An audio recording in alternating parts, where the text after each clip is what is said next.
So over here in Qwen, whatever chatting you do is actually saved out in history as long as you're signed in with your account.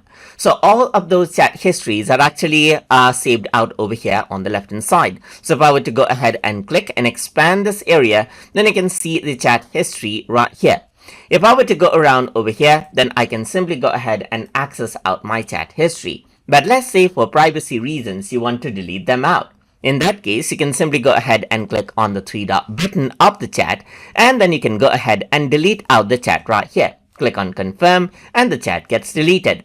You can go around over here and then delete out this particular chat as well, and that chat becomes deleted. And this is how you can go ahead and then simply maintain privacy right here, just like this, by deleting out the chat that you don't want to save.